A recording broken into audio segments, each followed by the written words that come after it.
Hello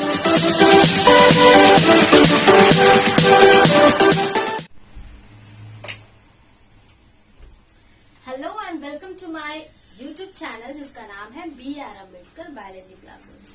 तो आज अब मैं वीडियो बना रही थी अभी तक 12th क्लास के लिए, लेकिन अब 10th के रिजल्ट आउट हो गए हैं और बच्चों ने एडमिशन लेना भी शुरू कर दिया है। तो अब 11 के क्लासेस भी स्टार्ट होने वाले हैं। तो मैं अब आपके साथ 11 के क्लासेस भी लेने के लिए आ रही हूँ यूट्यूब के माध्यम से। तो आप सभी 10 क्लास से जो पास आउट हो चुके हैं और जो 11 क्लास में बायोलॉजी लिए हैं, उन सभी के लिए बहुत बहुत स्वागत है मेरे इस यूट्यूब चैनल में। और आप इस चैनल से जुड़ करके एक अच्छा नोट्स और एक अच्छी पढ़ाई की ओर जा सकते हो। तो आपको अगर अच्छा लगे तो आप इसे जरूर शेयर करें और लाइक करना बिल्कुल भी ना भूलें। तो चलिए 11 क्लास की क्लासेस आज मैं पहली बार स्टार्ट कर रही हूँ। तो ये मीन्स यूट्यूब में आज मैं 11 क्लास की पहली बार क्लास लेना शुरू कर रही हूँ। तो सबसे पहले मैं 11 क्लास के बच्चों के लिए ये कहना चाहती हूँ, बहुत प्रॉब्लम होती है 11 क्लास के बच्चों को कि बायोलॉजी लेकर के आगे बढ़ना, क्योंकि बहुत सारे स्कूल्स में मैंने एक बात नोटिस किया है कि बहुत सारे बच्चों को बहुत सारे स्कूल्स जो है उसमें बायोलॉजी अच्छे से नहीं पढ़ाया जाता है। तो जो बच्चे तुरंत से 11 क्लास में आ जाते हैं, और 11 का जो सिलेबस है मैं आप लोगों को बता दूं, वो बहुत ही वास्ट है, बहुत ही बड़ा सिलेबस है, जिसे एक साल में भी कवर करना बहुत ही टफ है। अगर अच्छा से पढ़ा जाए तो एक साल भी बहुत कम पड़ जाता है। तो इसलिए आप 11 क्लास में आके बिल्कुल भी रेस्ट मत करना, क्योंकि बायोलॉजी का जो सिलेबस है वो 11 क्लास में बहुत बड़ा है। तो इसलिए बच्चे बहुत सारे डर जाते हैं, क्योंकि 10 क्लास में उन्होंने 3-4 चैप्टर पढ़ के आया होता है बायोलॉजी, और वो भी जैसे तैसे। बहुत सारे स्कूल्स में अच्छे से बायोलॉजी पढ़ाया ही नहीं जाता है। तो ये आगे चल के बच्चों के लिए बहुत प्रॉब्लम क्रिएट कर देता है, जिसके वजह से बच्चे डर जाते हैं और 11 क्लास को अच्छे से नहीं कर पाते हैं। और मैं आप सभी को बता दूं कि पहले 11 क्लास के एग्जाम्स उतने अच्छे से नहीं होते थे, उतने सिंसियरली नहीं होते थे, इसलिए बच्चे आराम से 11 क्लास में एडमिशन लेके एग्जाम नहीं भी देते थे तो चलता था। बट अब सारा सिस्टम चेंज हो चुका है। अब आपको 11 क्लास में बहुत ही ज्यादा ध्यान देने की जरूरत है, क्योंकि आप अगर नीट का प्रिपरेशन करते हो, आप अगर JPSC का तैयारी करते हो, या आप अगर बायोलॉजी के फील्ड में आगे किसी भी लाइन में जाना चाहते हो, तो आपका 11 क्लास बेस है। और अगर आपका बेस कमजोर हो जाता है तो आप आगे कुछ नहीं कर पाते हो, क्योंकि आगे फिर आपका पूरा का पूरा जो स्ट्रक्चर होता है वो गड़बड़ाया हुआ होता है। तो इसलिए आप 11 क्लास में बिल्कुल भी रेस्ट मत करना और बायोलॉजी को सिंसियरली पढ़ना, तभी जाकर के आपको समझ में आएगा। तो मैं आपके साथ हूँ और आप सभी को एक अच्छे बायोलॉजी गाइड की तरह जो भी प्रॉब्लम होगा उसे मैं यहाँ पर सॉल्व करके बताऊंगी, और आपको अच्छे से ओन भाषा में, अपने लैंग्वेज में और बहुत ही आराम से समझाने की कोशिश करूंगी। तो चलिए आज का क्लास मैं स्टार्ट करती हूँ। और आज का क्लास जो है वो 11 क्लास वालों के लिए बायोलॉजी क्लासेस बहुत ही आसान तरीके से एक इंट्रोडक्शन क्लास में ले रही हूँ। इसके बाद मैं चैप्टर से स्टार्ट करूंगी। तो आपको मैं बता दूं, आपके क्लास में बहुत सारे चैप्टर्स हैं, जिसमें से एक चैप्टर है सेल।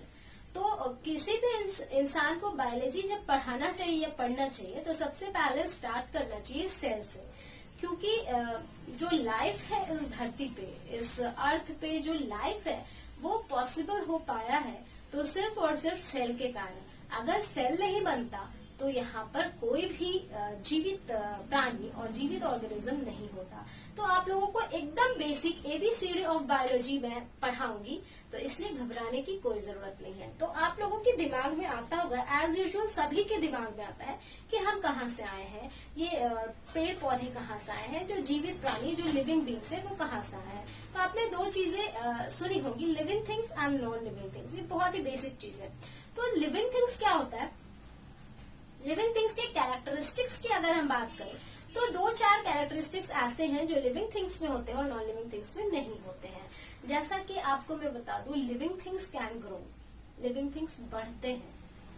अगर आप इसका एक्सेप्शन लेंगे तो और भी बहुत सारी चीजें जो बढ़ते हैं, जैसे आप पत्थर को देखोगे तो पत्थर भी बढ़ता है, बट वो लिविंग थिंग्स नहीं है। तो ये एक एक्सेप्शन हो गया, मतलब ये दोनों मिल जाता है। लेकिन बहुत ही यूनिक कैरेक्टर्स जो सिर्फ और सिर्फ लिविंग थिंग्स कर सकते हैं वो है मेटाबॉलिज्म। मेटाबॉलिज्म क्या होता है? जो हम लोग खाते हैं उसे वो एनर्जी में कन्वर्ट कर सकता है। और खाने को एनर्जी में कन्वर्ट करने के प्रोसेस को क्या कहते हैं? मेटाबॉलिज्म कहते हैं। तो हम लिविंग बींग्स जो है वो मेटाबॉलिज्म कर सकते हैं, जो कि नॉन लिविंग थिंग्स नहीं कर सकता है। ये बात आप ध्यान रखेंगे। दूसरा, हम लोग क्या कर सकते हैं? हम लोग मूव कर सकते हैं और नॉन लिविंग थिंग्स मूव नहीं कर सकता है। ये बात ध्यान रखेंगे। तीसरा बहुत इंपॉर्टेंट जो कैरेक्टरिस्टिक्स है लिविंग थिंग्स का, वो है रिप्रोडक्शन। मीन्स हम लोग जनन कर सकते हैं, मतलब हम अपने ही जैसे कॉपी कर सकते हैं, बच्चे पैदा कर सकते हैं। मीन्स हम अपने ही जैसे कॉपी को जनरेट कर सकते हैं और नॉन लिविंग थिंग्स नहीं कर सकता है। हमारे पास जेनेटिक मटेरियल है, नॉन लिविंग थिंग्स के पास जेनेटिक मटेरियल नहीं है।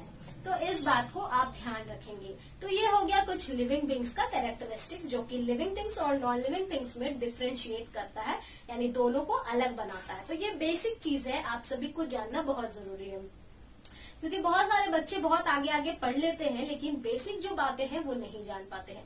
तो आई होप आपको ये समझ में आया होगा और लिविंग थिंग्स और नॉन लिविंग थिंग्स का क्या डिफरेंस होता है इसे आप समझ गए होंगे। तो आइए अब मैं आगे बढ़ती हूँ। तो लिविंग थिंग्स पहले इस धरती पे क्या आया, नॉन लिविंग थिंग्स या लिविंग थिंग्स, ये एक क्वेश्चन बनता है। तो जाहिर सी बात है कि सबसे पहले इस धरती में नॉन लिविंग थिंग्स आए थे और उन्हीं नॉन लिविंग थिंग्स के वजह से लिविंग थिंग्स का क्रिएशन हुआ। तो पहले नॉन लिविंग थिंग्स आए थे, मीन्स पहले पहाड़ आए थे, पहले गार्डन्स आए थे, पहले सन आया था, पहले मून आया था, पहले वाटर आया था। बहुत सारे चीज जो नॉन लिविंग थिंग्स आपको दिखते हैं वो सभी चीज पहले आए थे इस पृथ्वी पे। तो लिविंग थिंग्स कैसे आए? तो लिविंग थिंग्स ऐसे आए, आप ध्यान से इस बात को सुनिएगा, मैं एक कहानी के जैसा आप लोगों को बता रही हूँ। एक बिग बैंग थ्योरी आपने सुना होगा, एक गाना भी है कि बिग बैंग थ्योरी याद रहे जो सबको, इस तरह का ऋतिक रोशन का एक गाना था, तो उसे आपने सुना होगा। मीन्स बिग बैंग थ्योरी एक ऐसा थ्योरी है जिसे हर कोई याद रखता है। मतलब बिग बैंग थ्योरी के अकॉर्डिंग ये कहा गया था कि ये पृथ्वी जो है वो एक हॉट सूप के तरह था, यानी एक उबलता हुआ सूप के तरह। सूप कैसा आप बनाते हो और उबलता रहता है, तो उस तरह से, यानी बहुत ही गर्म था, बहुत गर्म था। तो जाहिर सी बात है सारे प्लैनेट्स, बहुत सारे प्लैनेट्स अभी भी ऐसे जो गर्म है और जिसमें लाइफ पॉसिबल नहीं है। बट हुआ क्या, आप इस बात को ध्यान दोगे कि जब पृथ्वी बहुत गर्म था, आप अगर आग लगा दो किसी चीज में तो आपको दिखाई देता होगा कि उससे धुआं निकलता है। तो इससे पृथ्वी से भी धुआं निकलना शुरू हुआ, यानी एटमॉस्फेयर में वो जाने लगा। और जब वो धुआं निकल करके ऊपर जाने लगा तो क्या क्रिएट करने लगा, क्लाउड्स बनाने लगा। और जब वो क्लाउड्स का फॉर्मेशन हो गया तो जाहिर सी बात है क्लाउड्स की वजह से क्या होता है, रेन होता है और फिर बारिश का निर्माण हुआ। और बारिश का निर्माण होते ही यहाँ पर एक बहुत ही अजूबा चीज आ गया जिसके वजह से लाइफ यहाँ पर पॉसिबल हो पाया। तो यहाँ पर बारिश आया और जब बारिश आ गई तो उसके बाद फिर बहुत सारे जगहों पर लैंड में क्या बनने लगे, पानी जमा होने लगे। मतलब सीज बने, ओशंस बने, लेक्स बने, रिवर्स बने, बहुत सारे पानी वाले जगह बन गए।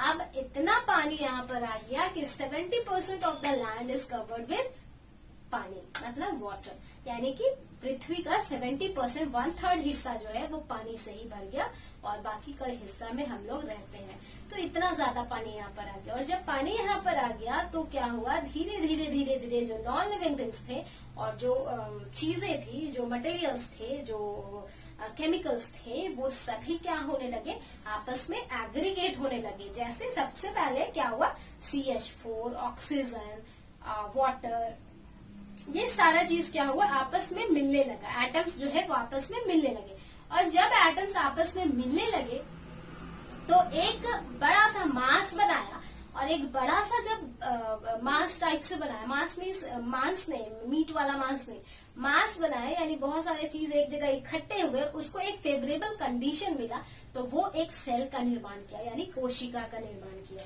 और जब एक कोशिका बन गया तो वो कोशिका क्या हुआ, आपस में मिलते गया और बहुत सारी कोशिकाएं जब आपस में मिल गई तो वो क्या बनाया, टिश्यू बनाया, यानी उत्तक बनाया। मैं आपको इसे डायग्राम से बताती हूँ। मान लीजिए ये अर्थ है, इस अर्थ का 70% ऑफ द हिस्सा जो है वो वाटर है और यहाँ पर क्या है, लैंड है। तो 70% में से आपको बता दूं CH4 H2O ऑक्सीजन, ये सारा चीज, बहुत सारा चीज और था। तो ये सारा चीज मिलकर क्या बना दिया, एक सेल बना दिया। क्या बना दिया, सेल यानी कोशिका। और जब ऐसा सेल बहुत सारा भर गया, तो वो बहुत सारा ऐसा सेल जब हो गया, तो ये सेल क्या हुआ, आपस में मिलने लगा। और जब ये सेल्स, जो 2 सेल आपस में मिल गए, 3 सेल आपस में मिल गए, 4 सेल आपस में मिल गए, इस तरह से अलग अलग टाइप का कॉम्बिनेशन बनते चला गया। और जब इस टाइप का कॉम्बिनेशन बन गया, तो ये क्या बना दिया, टिश्यू बना दिया। टिश्यू और टिश्यू भी बना दिया, और अलग अलग टाइप के माइक्रो ऑर्गेनिज्म, छोटे छोटे जीव भी बनते चले गए, जिसके अलग अलग फंक्शन होते चले। और जब ये टिश्यूज आपस में बहुत सारे मिलने लगे, तो क्या बना दिए, ऑर्गन बना दिया, एक ऑर्गन बना दिया। ठीक है।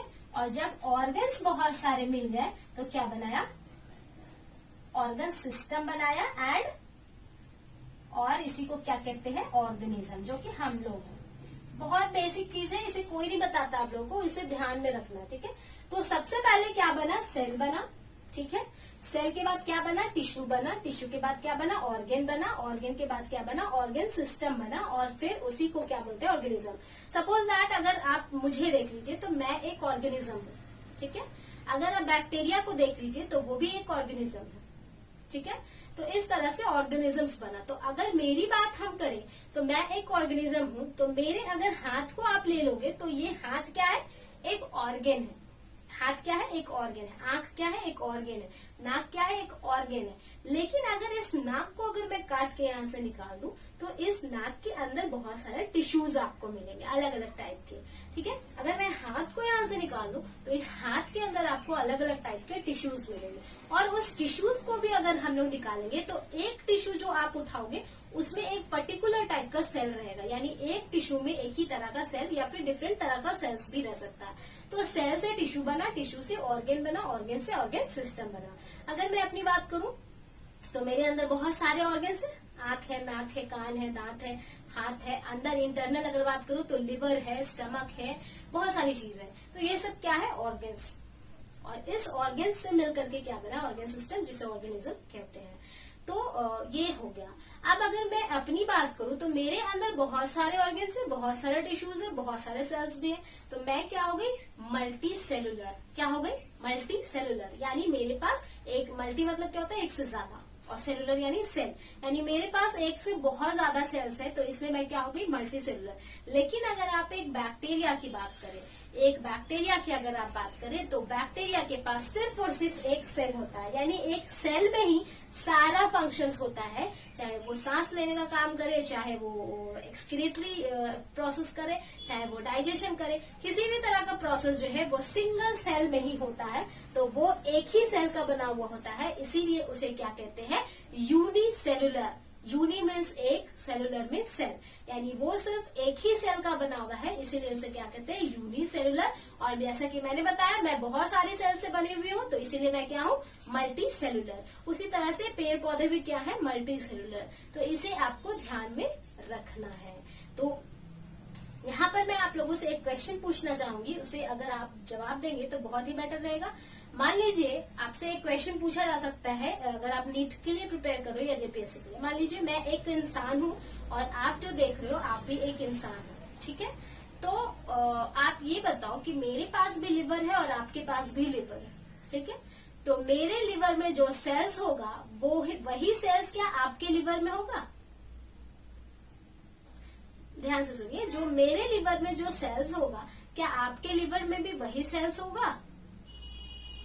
और दूसरा क्वेश्चन है आप लोगों के लिए, क्या मेरा लिवर जितना बड़ा है, आपका लिवर भी उतना ही बड़ा होगा, और उसके सेल्स भी उतने ही होंगे जितने मेरे पास है, और क्या उतना ही सेल्स आपके पास भी होंगे?